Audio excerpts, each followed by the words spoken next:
Hello everyone, Luna here, and welcome to Crit Role Conspiracies. This is the show where we talk about all of the zany and wild theories that critters have about Campaign 3 of Critical Role. This is your spoiler warning. Spoiler, spoiler, spoiler. This video is going to contain spoilers for Campaign 3 up to Episode 4, as well as spoilers for Campaign 1, because of reasons. If you want to chat with other critters about all the different conspiracy theories that we're going to talk about today, please feel free to jump into my Discord, where I have a whole section purely for Critical Role chat, so you can jump in there. Link is down there. Well, with that out of the way, forget everything that I said last week about them potentially not trying to connect too much to Campaign 1, because after this week, it's very clear we're going to go back to Whitestone one day. That's just...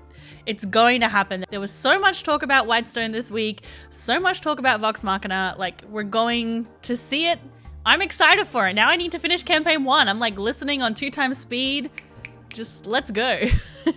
At the start of this episode, I was so excited because Travis was sitting at the table. It made me have hope that this particular theory was true. There was this theory that the dwarf was going to assume the identity of Bertrand Bell and that Travis was going to play Bertrand Bell, who was actually being impersonated by an NPC.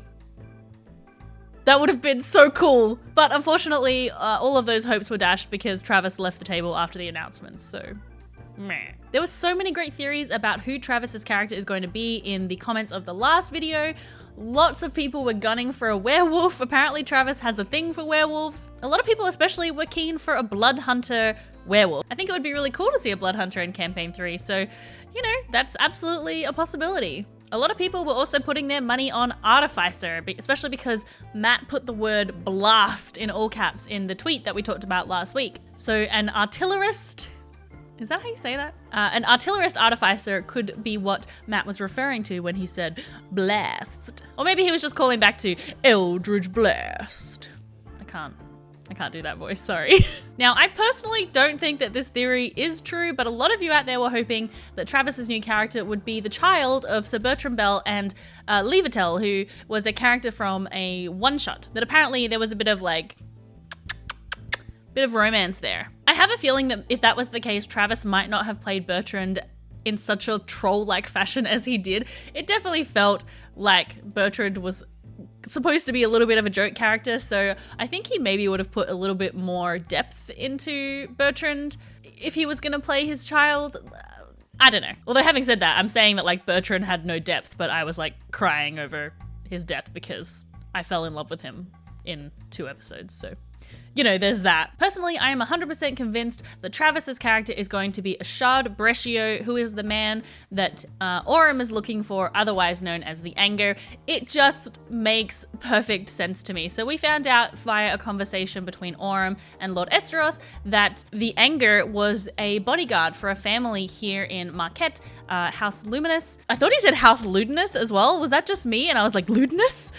But anyway, House Luminous, I'm pretty sure it was. And that there was an attack on this family and the bodyguard is currently recovering from his wounds as part of that incident. And Aurum is looking for a connection between this attack and one that happened on Taldore. So it just feels like this would be the perfect place to introduce Travis's new character. It allows for a lot of freedom because Matt can really just introduce that character whenever he likes, because he can just have Lord Esteros contact them and say, hey, I found the bodyguard.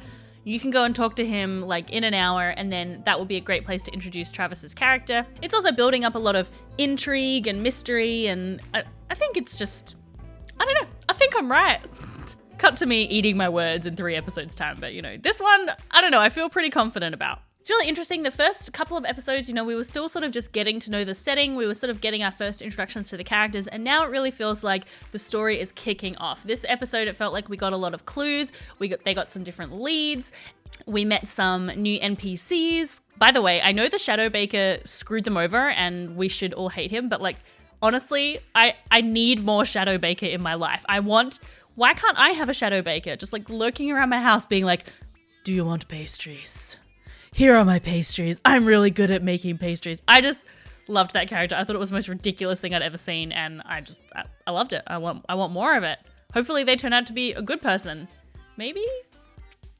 we're getting to the exciting part where we start to see this story slowly unfurl, and I'm just really excited to see where they go next. The giant hole in the ground was terrifying, and I really want them to go down it though. We got to get that coin back. Speaking of the coin, we didn't get a huge amount more on fresh cut grass this week. The only really bit we got was that they had a bit of an emotional reaction to losing that coin. They sort of expressed that it did have some sentimental value. It was given to them by Dancer, who was their creator, who is now deceased, but we didn't really get anything else than that. And I need to know more. I know that this happy-go-lucky persona is probably a ruse, and some of you agreed with me that we're just waiting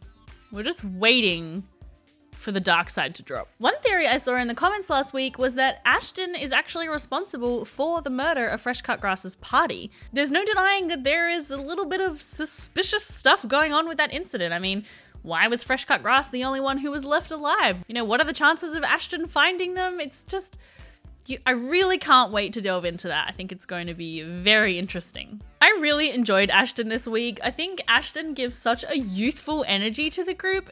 Maybe that's just me. Maybe I'm just holding on to the relics of my past. But Ashton just felt very young and almost naive. They were so excited when they successfully managed to bribe that barkeep. It was adorable. It was like, I did a crime. But we don't really know how old Ashton is. I mean, I don't actually even know how long Earth Genasi, what their lifespan is. Darriman on Twitter, who, if you don't follow on Twitter, does amazing analysis of Critical Role and all kinds of things, has a theory that Ashton is a meteor that impacted the Earth. And then this comment here, I am obsessed with this idea. The idea that the sort of opalescent part of Ashton's head is a fragment of a Luxon beacon, which could explain why they have those kind of timey-wimey gravity powers. Taliesin described that when Ashton was raging at one point, several figures of them shot off into all different directions, very much like some of the Dunamancy magic from Campaign 2. I mean, what could that mean if you had part of a Luxon beacon inside your mind? I'm here for it. I'm here for that theory. I think it is very, very cool. Darriman has also done a great deep dive into what the clothing choices Taliesin has had this campaign mean for Ashton. So I really recommend checking that out if you haven't already. I'll put it down there below. Again, we didn't get a huge amount more on Imogen either this week. We did learn that she often has nightmares of the sort of red storm that she saw last week.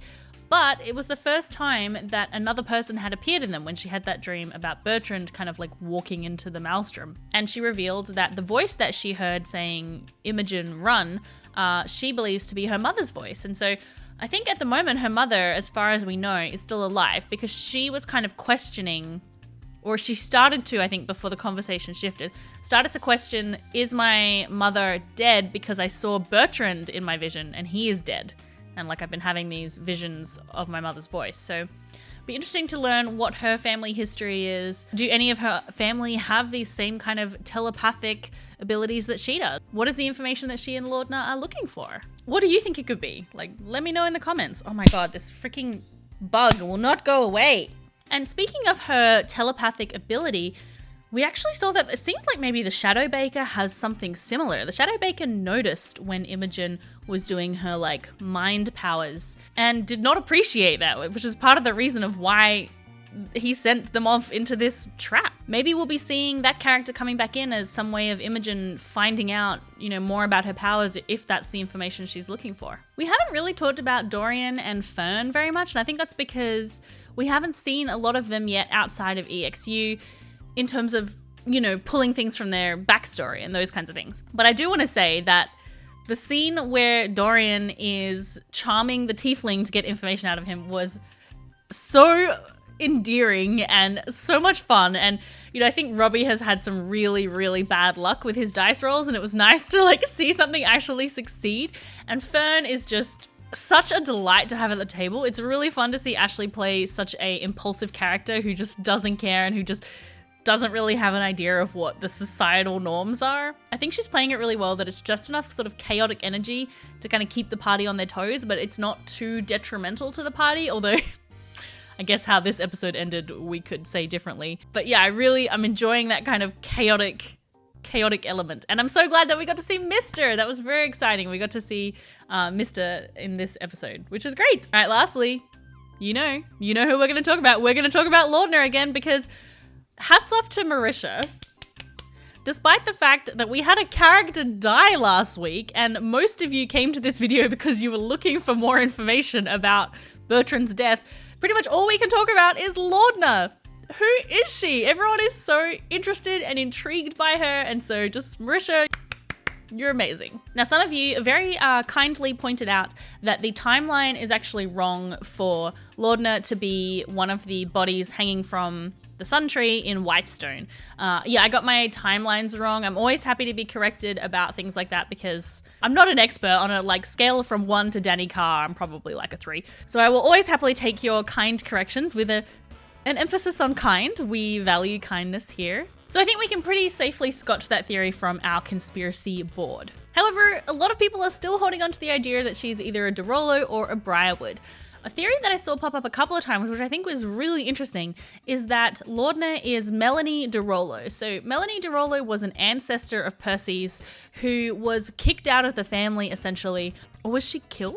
I'm not sure if she was killed or if she was kicked out of the family. Those are kind of two very different outcomes. But essentially, she was kind of ostracized from the family because she had been practicing necromancy. So that very much fits in with Laudner's vibe. It would also explain her derision towards the Derolos. So when she was describing Pate Derolo, she was using very mocking tone. It clearly is making a mockery of the Derolos, the way she is kind of playing her dead rat, who, by the way, I am very excited to see come back as a familiar, because if you didn't catch it, Laudner said that Pate can only go 6 inches from her, can't go any further yet. I think we're going to be seeing a Pact of the Chain Warlock, which I'm very excited about seeing a familiar dead rat with a raven skull on it. It's going to be so creepy. But anyway, it was clear that she doesn't really have any respect for the Derolos.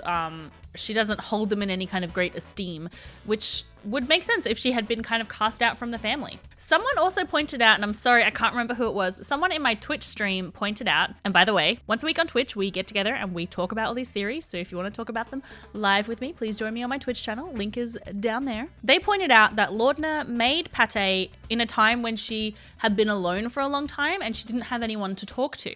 And she also said that the skull that's on Pate came from a bird that just flew into her room and died one day. So that sounds like she was imprisoned for a long time. She could have been either imprisoned by the Derolos or perhaps by the Briarwoods. Percy got that white shock of hair from being imprisoned and being tortured.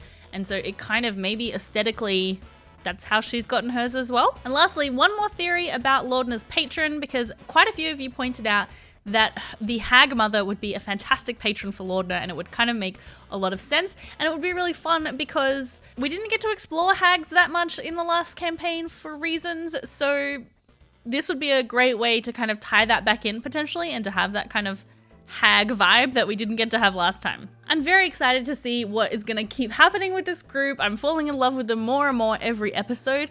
Please tell me your thoughts down below. Give me your theories. I want to hear all of them. I love every single one. The wild, the wackier, the better. I want to give a quick shout out to this person who said, "Can't people just be random people, please?" I mean, that's probably the case, but where's the fun in that? I'd like to give a really quick shout out to my patrons over on Patreon. Thank you so much for all your support. If you want to get access to a whole bunch of behind the scenes content from me, you can do so for $5. It's a good deal. That's all from me. I hope you have a great week and I'll see you soon. Bye.